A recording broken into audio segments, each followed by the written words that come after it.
Hello everybody, ladies and gentlemen, welcome to another video by me. Absolutely. Today, I would like to introduce the idea of an ESOC patch to you guys, or an ESOC patch, or an ESO-community.net patch. We've had one in production now for quite a long time actually, making it, playtesting it, tweaking it, basically optimizing it, and it is now out, so you can head on over to ESO-community.net and download and install the patch if you want to play on it right now. But for those of you who don't know, or want to hear more about it, or just want to listen to my thoughts and discussions on it, I'm going to be talking about it now, and I have mentioned it in passing on Saturday SmackDown and on my Twitch TV streams, but I think it's about time for a formal discussion video. Now, the vast majority of you watching this video will know exactly what this is, but, some of you won't. And I expect there will be plenty of people watching this video in the future, perhaps a few months from now, maybe even a few years from now, who come here specifically to work out what the hell is going on with Age of Empires 3 and what is this ESOC and why am I being told to download some BS patch by everybody on ESO. Or Game Ranger, or Voobly, it really doesn't matter where you're playing the game. So, I guess we should start from the beginning, that would make sense, and hopefully I can answer all of these questions. Firstly, what is ESOC, or ESOC? Well, there is this big website there, that's something to do with it, and you can probably guess what it is just from reading that, because, well, ESOC, in full it stands for Ensemble Studios Online Community, and of course, Ensemble Studios is the people who made Age of Empires 3.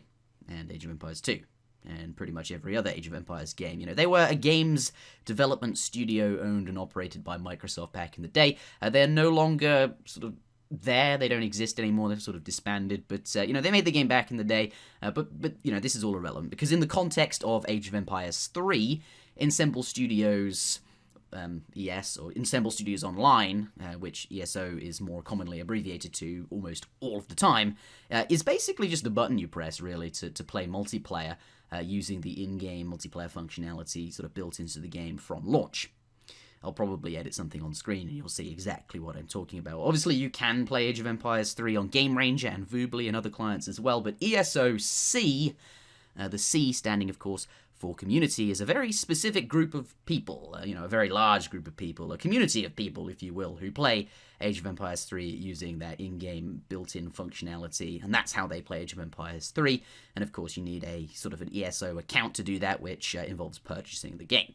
And generally speaking, this is really the best place to play Age of Empires 3. Yes, you do have to spend the money on an account, but, there are significantly more people playing on ESO, and there's more resources, like player-made maps and mods and all sorts of things that you can use to have fun with it. And skill-wise, you're much, much more likely to find someone like you, because it has a rating system, and, that's useful for finding people your skill level. But basically, ESOC is this concept of community, and when people say ESOC or ESOC, they're sort of referring to a specific website, the one that you can see on screen, but let's just actually just bring it up and show you it here. So this is effectively our player-made, player-run, for the players site, featuring the most active forum for Age of Empires 3 in the world. Of course, is a news site as well, announcing a team game players league for clans, called Strong World. Personally, I would have called it something else, but it's called Strong World. And we also have some other news, of course. Come winter, we'll be playing on a different patch. The whole point of the video. But effectively, this is our player-made site, and there are lots of features down the side. All the streams that are live, currently only one now. The top ELO, top 10 tournament crowdfunding pool we have.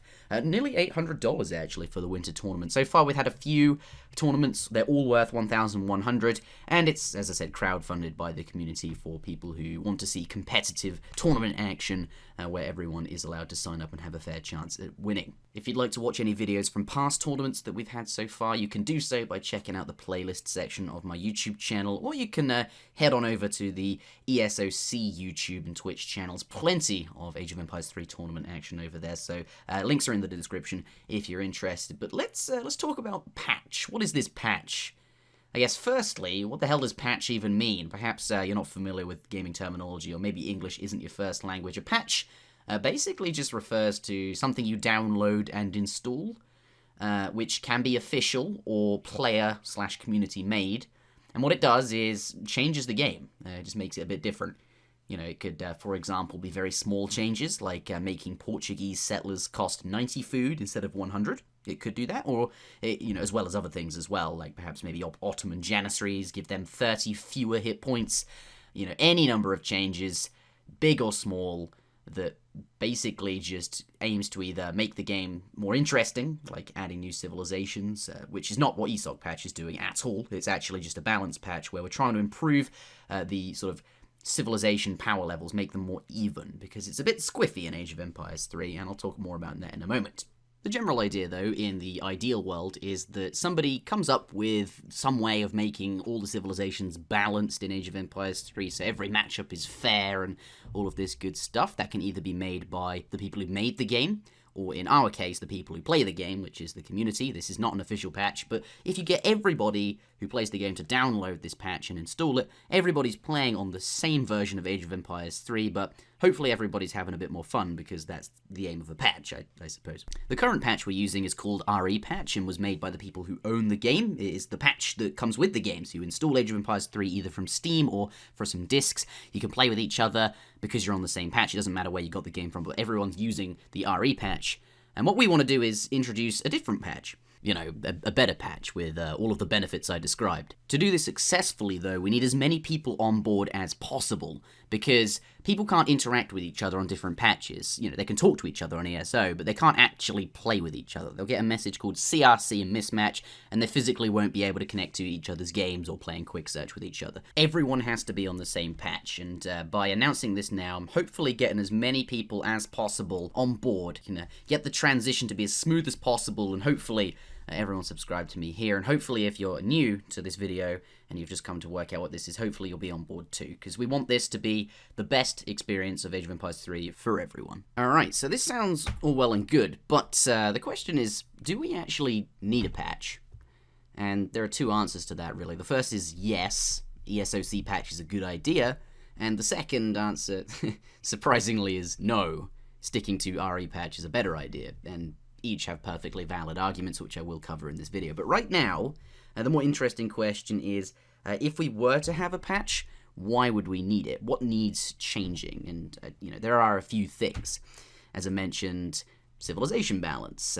In Age of Empires 3, it is a bit squiffy, because, let's be honest, it is quite hard to asymmetrically balance 14 civilizations. And what do I mean by that?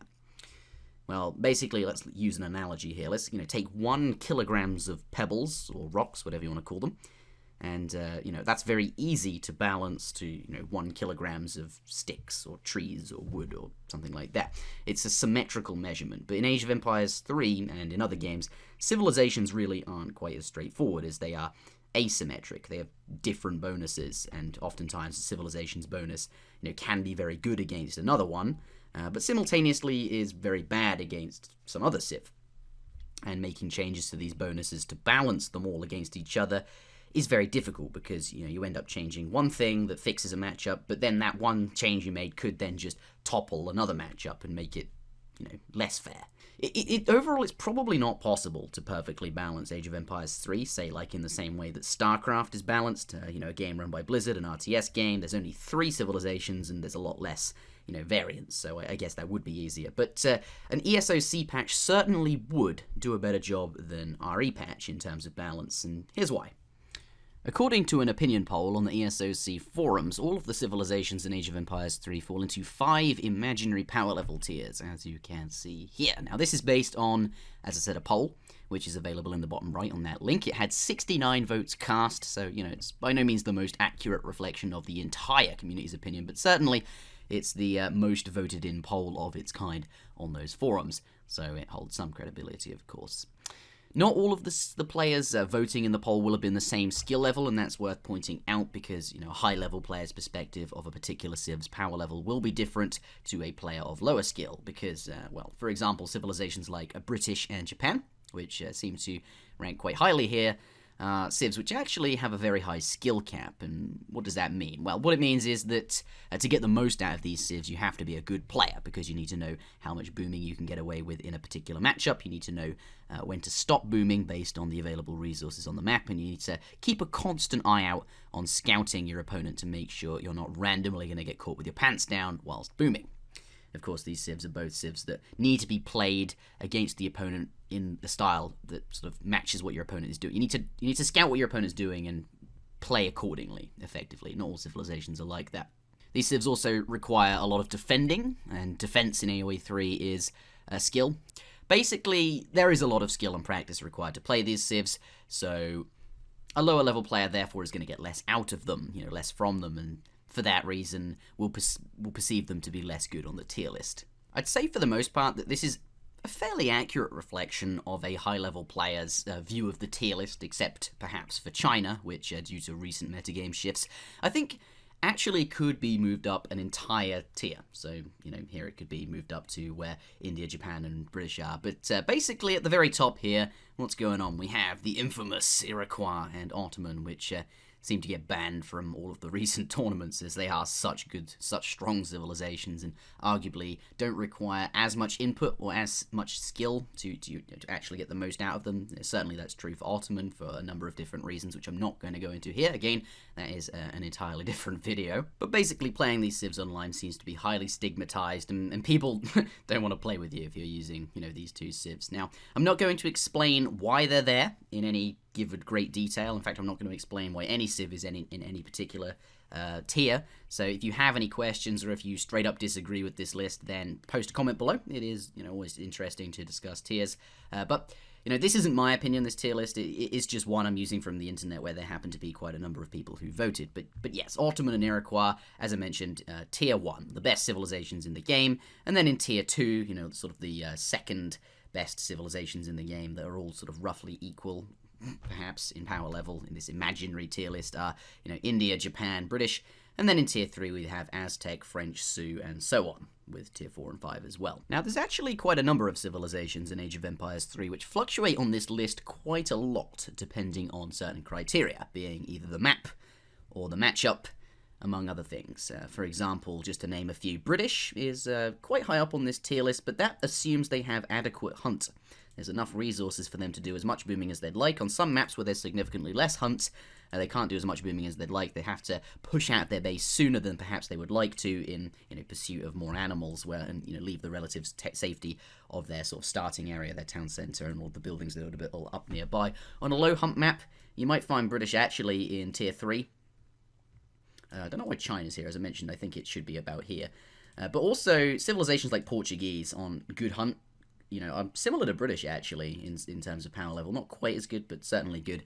On low hunt maps, you might find Russia moving up to here as well, and being about as good. And maybe Aztec as well, sometimes. And certainly Iroquois and Ottoman, they benefit on maps where there's not very much hunt. They go up even higher. And in some matchups as well, for example, Japan and Spain, you might find that actually Japan is only slightly better, since Spain has quite the interesting timing push that is good against Japan. There's lots of things, and it's by no means static. Again, this comes back to asymmetrical balancing that we discussed earlier. Now, whilst it would be impossible to entirely balance every civ, ESOC patch would do a reasonably good job. To start with, before we discuss any changes to balance, actually, a lot of the matchups could be made a lot more balanced just by improving the map pool, or changing it at least, because at least in quick search, civilizations like British just aren't tier 2 at all. They're actually worse than that, because there are so many maps that just screw them, and there are just so many maps in quick search that are incapable of spawning, a fair map with fairly distributed resources, which is why most people play games in the, advanced search. They make their own game and host a game, people join them, they don't really use quick search very much. So, carefully picking a good balanced map pool is something that could be done in an ESOC patch and, revitalize quick search, if you will. It's also worth mentioning that, as a lot of you will know, a player named Gaia has made some brand new maps which were used in the tournaments we had recently, and they were pretty good, added some variety. It is always exciting to play on different maps, spice things up a bit, and of course those maps that he made do have very, very good balanced resource spawns, and presumably could be added to the quick search map pool, so rated games could be played on them. At the moment they can't, so there's that. And of course, other maps already in the quick search pool, or standard maps pool, whatever you want to call it, could be removed, particularly, as I've been hinting at, some of the ones that have horribly imbalanced resource spawns with regards to distribution. And, of course, maps that just aren't fun to play on, they could be removed as well. And, how would we administrate this? There is, if I bring it up here, a poll that was done in preparation where everybody got to vote for their 15 favourite maps, including, ones that are already in there, the quick search pool, as well as the ESOC maps, the brand new maps that have been made. And I guess this would be, a fairly good guide. You can see that the most popular map is Hudson Bay, and the second most popular is Kamchatka. And there's, quite a lot of the original maps are placed quite highly. For example, Siberia here. And there's actually, we can change the game files of these maps as well. Spawn the same map, but we can add variables that would make, existing maps spawn better resources as well. So worth bearing that in mind. So map changes are one thing, tweaking civ balance is another, and is perhaps more controversial, as it can make a civ feel very different if you change things in terms of their theme and identity as a civilization. It also requires extensive testing, so in this video, I'm not going to talk about the patch notes. They are, however, as you can see on screen, published on the eso-community.net forums if you want to take a look and read through all the changes yourself made to each civ. But this video, it's going to be long enough already, and me discussing patch notes and the implications of the changes on the meta, how much better a civ is or worse, and why, and my personal thoughts on if I like the changes and all of these things, it would take probably another video this length. So probably best discuss that another time, and you can absolutely expect me to do that. For me, that's the most exciting part of a patch, actually. I will say, though, that the type of changes you can expect will just be tweaks. Nothing crazy or entirely new, or anything that will make the game seem different. Just slight alterations to unit costs, shipments, techs, etc. We're not redesigning the game, and actually something that's very important to us, and the Age of Empires 3 community as a whole, is maintaining civ uniqueness and identity. Each nation in Age of Empires 3 has a theme, and sometimes a special unit with unique stats to complement that theme. Every civilization bonus in Age of Empires 3 reflects theme, as do their shipments as well. And the point of the patch is to keep that identity intact. For example, Spain, my favourite civ, which I talk about far too much, they're an archaic unit civ, in the sense that all of their military shipments are archaic melee units like pikemen, Rodelleros, lancers, and they're actually the only civ with Rodelleros and lancers, and the only civ that can physically research guard and imperial pikemen. No other civ can. And, all of their home city upgrades benefit these kinds of units. Their other bonus is extra shipments, which is actually, like all of the other civ bonuses in Age of Empires 3, grounded in history, as Spain was a nation that sent a lot of shipments to and from Spain and the New World, certainly with regards to Aztec gold. This other bonus sort of makes them a civ that doesn't have a bonus, say like British, which is clearly themed as a boomy civ with its manor houses, and that, reflects mass colonization that did happen in that era. Spain doesn't have this clearly defined theme. Spain is a civ that you can choose your bonus with your extra shipments, and to an extent all civs are a bit like that, because that's just one of the beauties of the home city mechanic in Age of Empires 3, but Spain gets to choose more broadly what shipments it wants, whereas British and other civs are shoehorned into, say, sending wood to make manors with. Spain gets more variety.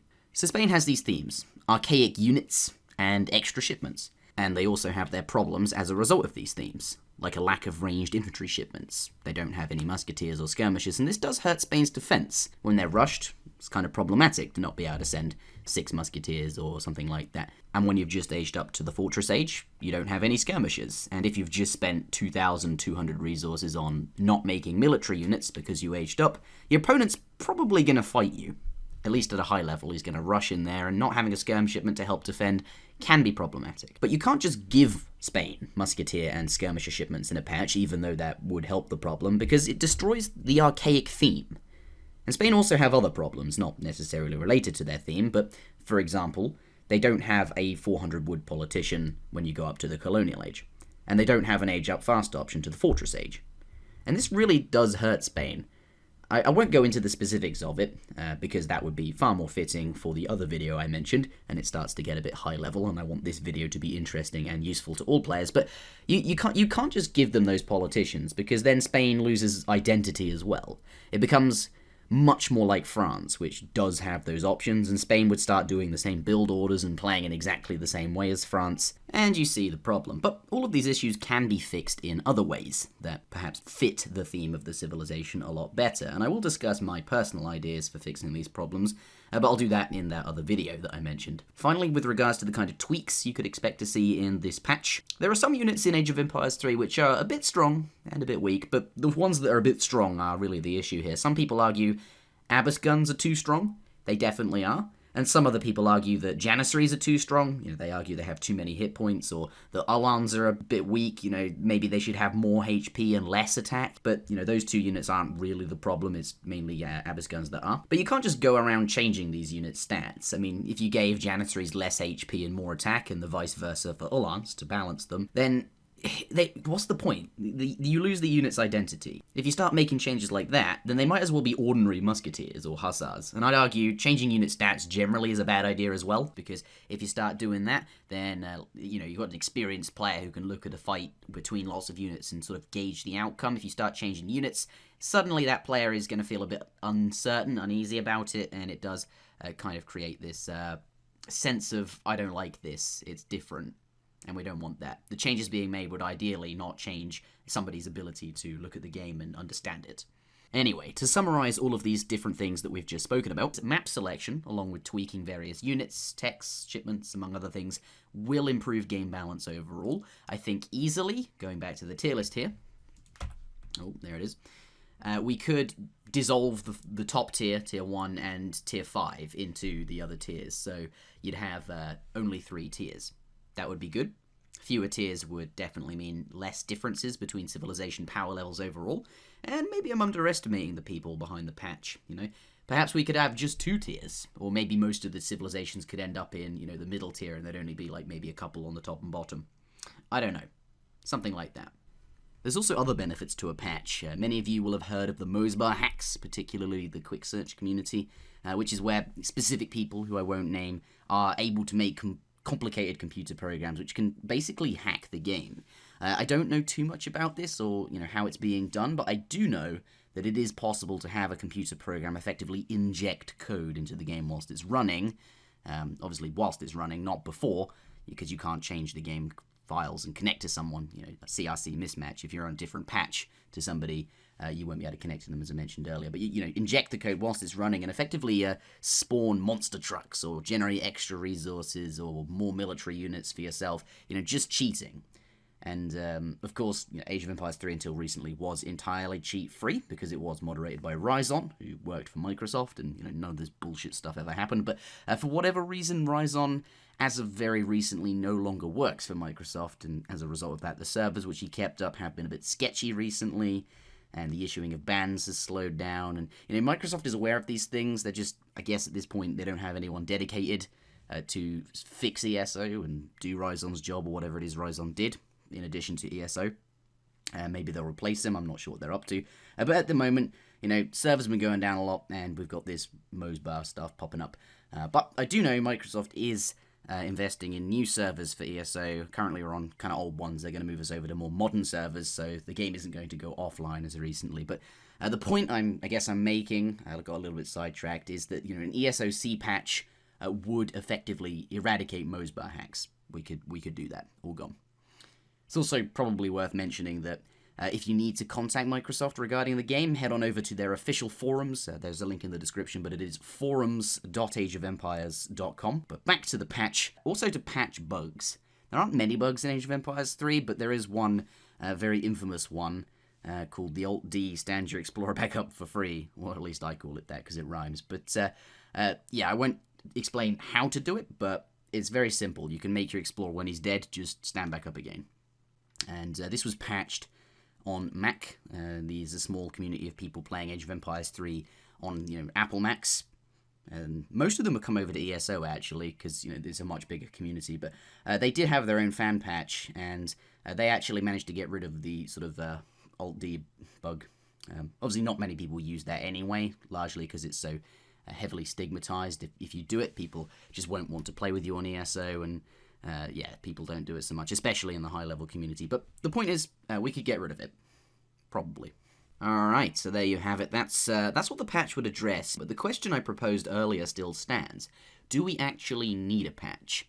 And I said there were 2 answers, yes and no, and they both have perfectly good, valid arguments. So let's get around to answering that question. Let's take a look at the yes camps. Here we have the positives, and the first bullet point there is balance. I've already talked about this extensively. This is pretty much the whole video up until now. But balance is obviously inherently a good thing for any game. It just means less BS-y things can happen.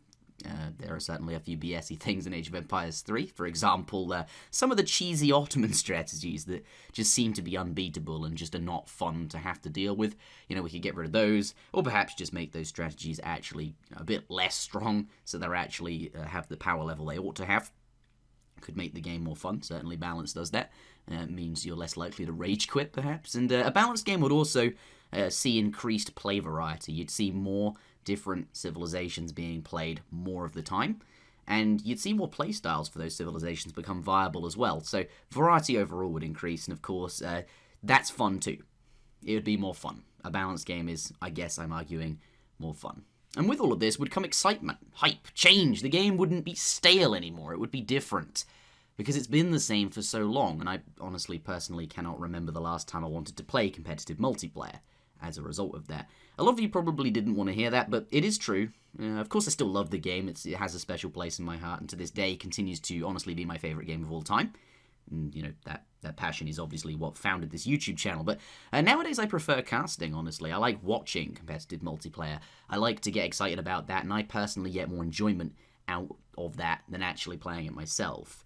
I do play, though. I just, recently I've been playing the game differently compared to most, I suppose. You'll have seen me streaming a lot of the Tiny Free-For-All, which is a map I made in the scenario editor, which I won't talk about here too much, as that would be an entire other video. There is a video out there if you want to check it out, but Tiny Free-For-All, that had me streaming Age of Empires 3 for hours and hours. And I'd have, very, very long streams. Those of you who tune in will know that my streams are long. And recently as well, I've been speedrunning the campaign a lot, as you'd have seen on the streams. Again, I stream that for hours and hours at a time, because I'm constantly trying to set a very specific time for the world record, and if I fuck up, that's because, well, it's a speedrun. That happens, and you have to restart. That's just the nature of the things, and I find that kind of exhilarating. I find it fun, and for me, that is exciting. I find that fun. Not everyone will, but, it's something that, that is something that makes me want to stream. So clearly, I still find Age of Empires 3 fun. And in the past, I've found competitive multiplayer fun in exactly the same way. I'd play it for hours and hours. And the only reason I didn't stream that was because I physically couldn't. My PC at the time wasn't good enough, and nor was my internet connection. The point I'm making, though, is, well, I guess I'm making 2 points, actually. Firstly, I just wanted to quickly say that I do read the ESOC forums. I don't post very much, but some people like to go around belittling me and how I enjoy playing the game. Just saying, who are you to tell me how I should have fun? I don't play multiplayer because I don't find it fun at the moment, and that's all there is to it. I'll be back, though. I always do come back. And also, I can do whatever I want with my Twitch and YouTube channel. I can upload Hearthstone and Pokemon if I want to, because it's my channel. My apologies to everyone else. Now, the second point that I was going to make is that there's probably a lot of people like me, in the sense that they find multiplayer less interesting now than they used to. I mean, people just drift between games all the time, or finish a game and then think to themselves, hey, that was a good game, and then they move on in life. One of the biggest things that makes people come back to a game that they enjoyed in the past is new content. Think of some of the big games out there. StarCraft constantly has new expansion, Hearthstone does too, RuneScape gets regular content updates, and that's also the whole reason, by the way, that developers release DLC. Age of Empires 3 doesn't have new content, and it's been the same forever, or at least for a very long time. The game is stale, and ESOC patch would be an exciting way to change things. I know I'd certainly want to jump right back in again and start playing Age of Empires 3, and it makes me wonder how many other people would too if they heard word that there was an ESOC patch. So, let people know now. Think about H2O coming back when the community had something big going on, and then Samwise 12 shortly after for the Summer Championships. I'd be willing to bet that there's a lot of people out there who don't necessarily have names or are known by the community that would come back too. The next bullet point on here is new meta. Yeah. Firstly, though, let's start with an explanation of what the meta actually is, because it's a term that seems to get used a lot during commentary to describe what is actually a fairly abstract concept that has never really been explained, at least in terms of Age of Empires 3, to my knowledge. It's short for metagame, which is basically a way of thinking about the game, what's good or what's strong or powerful within that game, or in a particular matchup within that game, whilst not actually playing the game. Basically, it's thinking about the game outside of the game. And this is much easier to illustrate than it is to describe. So imagine this scenario. Alright, for the sake of argument, let's pretend that millions of people play Age of Empires 3, and that every single one of these people exclusively plays Quick Search. and they're all playing to win. That's how they enjoy the game. They need to win, and they want to beat everyone. Alright.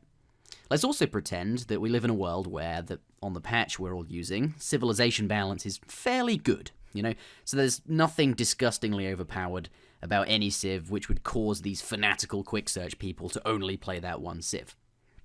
Fairly good balance. Alright. Now, let's begin with the lowest level players. I'm talking about conscripts and lance corporals. These guys are just starting out. They're still fanatical quick search people who want nothing except to win, but, you know, they're not that good at the game. But because they all want to win, they've looked at the civilization's bonuses, and they all seem to think that British, let's just hypothetically say, they all think British is the strongest civilization in the game. That's actually what I thought when I first started out. You know, these guys think getting a free villager every time you make a house is batshit OP. Alright, so these players, every single game, build 20 manor houses before they even age up to the colonial age, because they think, hey, I gotta get all these free villagers out as quickly as possible and make use of the civilization bonus that my civ gets. This civ is crazy. That's what they think. And at this point, you know, maybe aging up to the colonial age for a 700 wood shipment is a bit complex. We're not quite at that point yet. Maybe some people further up the ladder have worked that out, but right now, that's what these guys are doing. They're making tons of manors before they even age up. So they have what we could describe as an entirely British metagame, because they think this civ is objectively better by a long way than any other civ, and that any other civs just simply can't compete, so it'd be a bad idea to play them. And, you know, obviously nobody will play them because these people are fanatical about winning.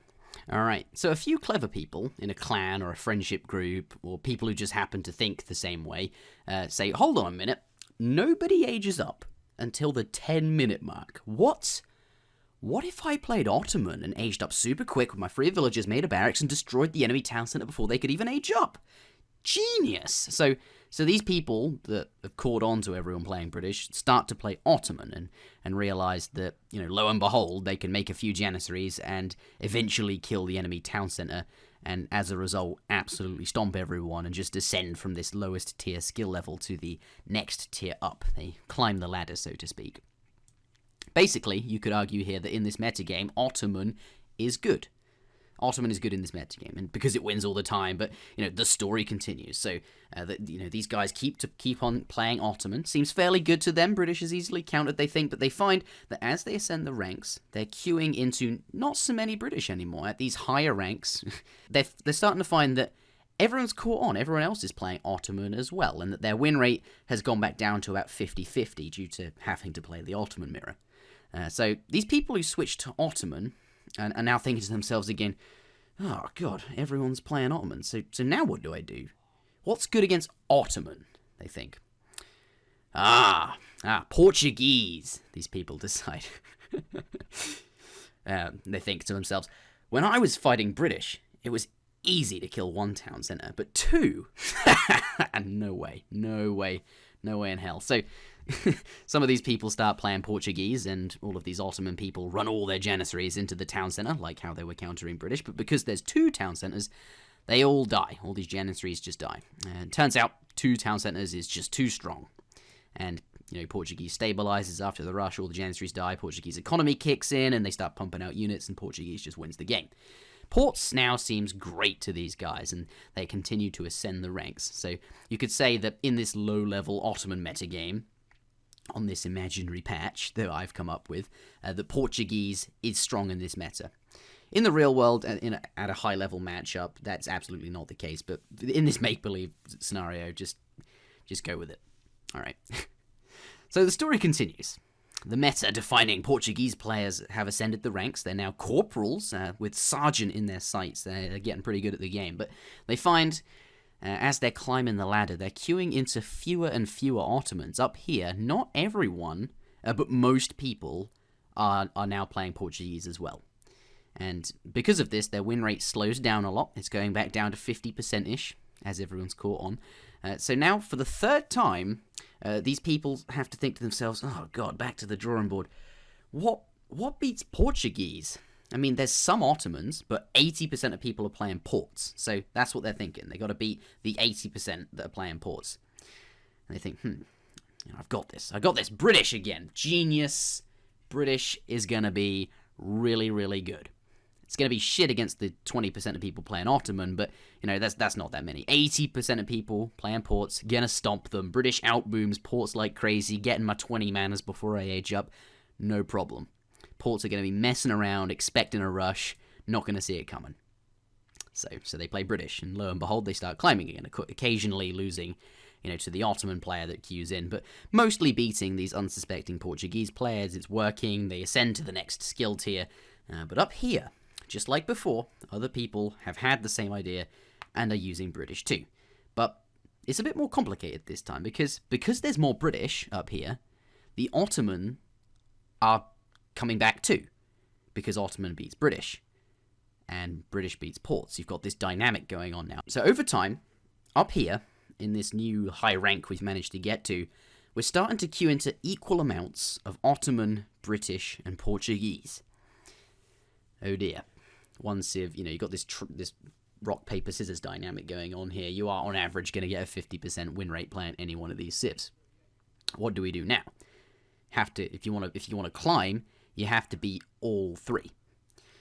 So these people think, oh god, what count as all of these three civs? So, yeah, these players go back to the drawing board for the fourth time. I've got it, they say. All right, you got this. You ready? French can do it. French is versatile. It's going to be hard, but you know, I'm up against the Ottoman. I can outlast Ottoman like Portuguese do. France can do that. Yeah, not quite as good as Portuguese can do it, but France can do it as well. And if you queue up against someone who's playing British, you know, France can rush them just like Ottoman can. Not quite as good as Ottoman can, but France can still rush the British. So, you know, but up against Portuguese, you know, France, not so good. You know, you can't rush Portuguese because Ottoman already does that and loses. So France is not as good as rushing. It's going to lose to Ports. But that's okay, because I have 2 out of 3 good matchups. So our hero continues climbing, this time with France, and for the most part, his favourable matchups work out, and sometimes he queues into Ports and it doesn't, but overall he's climbing. So in this meta, you could say France is good. Now, as you can imagine, if this hypothetical scenario was true, which is not in the real world, I can assure you, eventually France would catch on as well, and people would stop playing British and Ottoman, because of course France is beating them. As a result, Portuguese would get stronger because, well, its poor matchup, British, has just gone away, and its good matchup, Ottoman, has just been replaced with another matchup equally as good, France. So in this meta, Portuguese becomes top, but if Ports were to become top, British would return, because lots of people would be playing Portuguese, and then some other people would catch on and go, alright, I'll play British.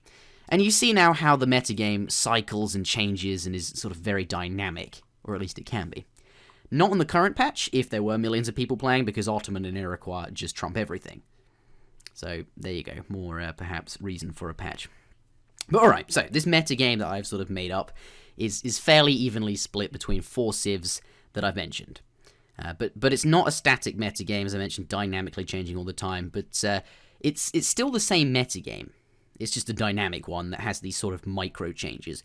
Overall, though, in this dynamic metagame, on average, Ports will be slightly more dominant because they have the highest amount of favourable matchups between these 4 civs, and British would be the weakest as it has the highest amount of poor matchups. Though, as I described, if there was some sort of quick micro meta where everyone was queuing up as Ports because, you know, Ports is dominant here overall, then suddenly British comes back to shut that down briefly before Ottoman and France pop up again to quickly put them back in their place. But overall, Portuguese more dominant. So, our hero goes back to the drawing board. He now has to beat 4 civs. One being slightly more dominant and one less dominant, as I mentioned, and he can't think of any new civs. let's just pretend that there aren't any other civs at this point, because, yeah. So, instead, at this point, no other civs. You have to start thinking about the way the matchups are played more if you want to ascend the rank. Sometimes you'll be able to squeeze a win out of somebody that you're not really supposed to because of the matchup. You think to yourself, how do I play against Ports to beat them when you're playing any other civ? You know, where are they weak? How do I take advantage of that? And equally, British is, you know, the worst one in this four-way love triangle, is also thinking, how do I not get stomped against a rush? And at this point, you know, another kind of metagame is happening. Like, the actual matchups themselves have a metagame, as well as the overall meta of the civs just seeing play. So, over time, France and Ottoman would probably work out that they shouldn't be standing under the 2 Portuguese town centres, because you'll lose, and instead they'll sort of starve the Portuguese out of resources, try and sneak in with, cavalry to kill villagers, or try and kill them at range. They won't spend too much time under the TC, where they're very vulnerable to Minutemen and fire, etc. And equally, British would work out that they need to age up faster, and that they could, not have to build every manor in Age 1. They could age up very quickly, get their 700 wood shipment, and build lots of manors out of that. So, the way the matchups are being played is improving against the metagame that's out there. And as a result, if the things happen that I described, Port win rate would go down because people work out how to beat it, and British win rate goes up because people work out how to play it, and the meta continues to evolve. Perhaps, next in the story, maybe the player ends up in the next skill tier, and the Portuguese players are now executing sort of fast fortresses or semi-fast fortresses to counter the starve, and they have like a military shipment timing push coming out that just, beats these people trying to starve them. And then, because of that, maybe new civs become good and new strategies are innovated. And I could go on, but there you have it. A snapshot of some make-believe metagame, just to illustrate how this concept works. Alright, so now that we've described what the metagame means, let's go back to this bullet point here, the highlighted one, new meta. So, from my lengthy explanation, this point should be quick and easy to pick up, but instead of thinking about the metagame at the bottom of the ladder, we're now thinking about the top of the ladder, because that's where you're going to be able to see the biggest results of making tweaks and changes, because that's where, some extra hit points or a few units of resources or an extra unit from a shipment will really matter the most, and you will see those extra things being put to the best use and the maximum value being extracted from them by the top level players. At lower levels, you'll see similar results, just it won't be as impacting to the players as much. Basically, the metagame will shift at the top and trickle downwards. Certain civs will get stronger, and they'll see more play because of that, and certain civs that are good against the civs, which are seeing a lot of play, will also see more play as well. And the cycle continues as we talked about earlier. Basically, overall though, there'll just be a larger variety of civilizations being played, and people's perspective of what's good and not good will shift, as overall the power levels of everything will be more balanced. What won't change, or at least won't change as much, will be the matchups themselves, the way the 2 civilizations, or 4 civilizations if it's a 2v2, will play against each other. For example, let's randomly pick the 1v1 matchup Dutch vs France. The way players will try to beat each other with these civilizations will stay the same as it always has, really. Just hopefully one of the civs won't get destroyed quite as easily as it used to. France has always been the more dominant in this matchup, if you are wondering, for reasons that I won't talk about in this particular video. But maybe that matchup will be better because of the patch, and as well as, a lot of other matchups will be better as well. Now, the exciting bit is eventually seeing change in how the matchups are played. And it happens slowly, and it usually comes about by innovation from creative players. A new strategy emerges that happens to be really good in a certain matchup, and then it catches on, and everybody does it, and somebody's name gets attached to it. A particular build order or strategy becomes associated with the player who thought it up. For example, the Samwise 12 France build order. But maybe other players will find the spotlight. Perhaps Black Star OP, if he chooses to come and play again. Azamk, Bonang, Kanisi. There are a few others that have definitely have the potential to get the creative juices flowing, and perhaps one of them will be the next meta-defining build order creator. Perhaps. And then maybe the metagame will shift again and their strategy will turn out to not be very good after all. Currently on RE patch though, which is the original patch, the ordinary one you have when you install the game fresh from Steam or the CDs, that game's been around for so long, and the people have fully worked out the meta, and everything that there is to be discovered about Age of Empires 3 on that patch has been discovered, and that will only change when something new happens that, can spice it up. And that's why tournaments, which impose a different rule set, are fun, because it creates a new format for a new metagame to be discovered in. And it also sort of stems back to the reason expansion packs and DLC are constantly made for new popular games. So hopefully that explains why a new meta would be a positive thing, and that's why it's a bullet on the list. I'll talk about the real-life implications of the real changes made to the real civs and how this will affect the real meta in another video, as mentioned. But Next up is sense of unity and community. And I think that that's important to the survival of Age of Empires 3, and will also be the reason that the game dies. Because let's be honest, the main reason that this game still exists and that people are still playing it is because of its community. It's not like Microsoft or Robot Entertainment has really done anything to extend the life of the game. I mean, there was I Am Prestige, who did, if you ask me, the very best job he could have done, given the time constraints he had and the other jobs he had to do for Microsoft. But as a community manager, he was excellent. He did streaming and interacting and the posting of community player-made content on the official Twitch and YouTube and the other official Age of Empires social media outlets. You know, he cared about us. But despite this, Age of Empires 3 has not received attention in the same way that Age of Empires 2 has, which literally just had its 4th expansion released this week, the African Kingdoms, or in the same way that Age of Mythology has, which has another expansion now in the works too. Age of Empires 3 hasn't got that. Yet. Maybe one day, and what that could be or would be is another discussion for another time, but if you ask me, it's just as likely that nothing will ever happen for Age of Empires 3 and it will continue to be left as it is. I mean, it is a still fairly modern game. It's not like there can be a HD edition. It's already very HD and graphically quite good.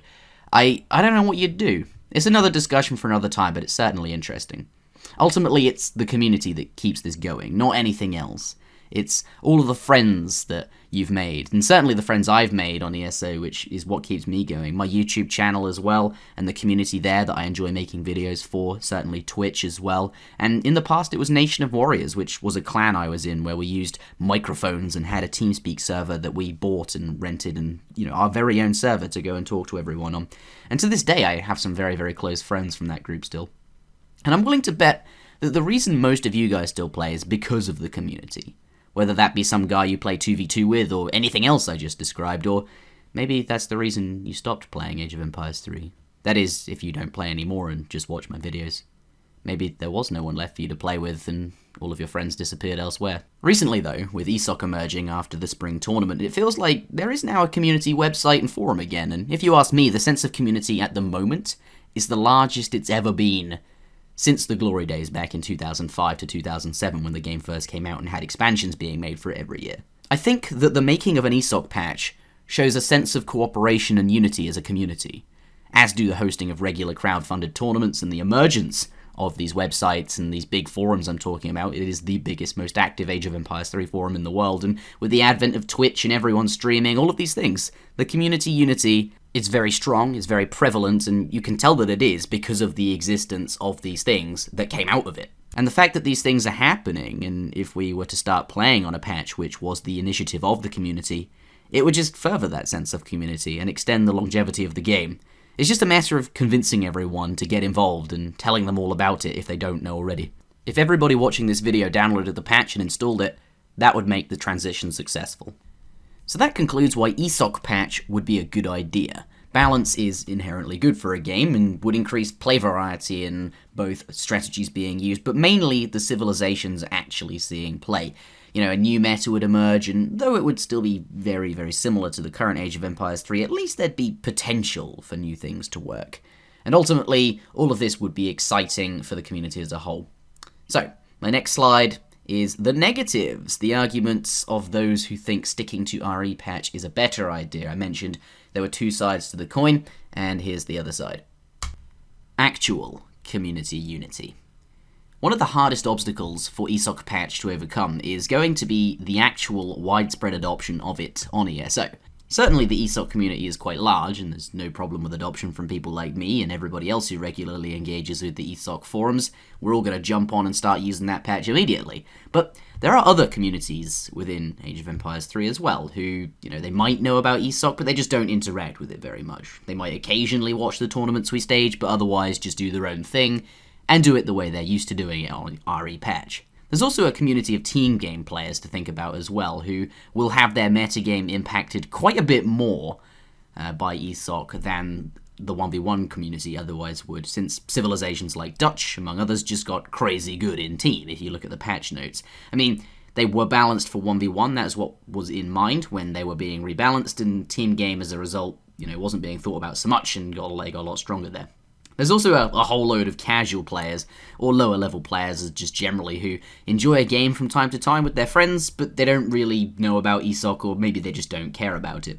The point is, there are lots of different people playing Age of Empires 3, so I suppose the question is this patch going to go out to all of them, or will it split the community as a whole? And the answer is yes, of course it's going to split the community. We know this because it's happened already when a new fan patch was introduced before.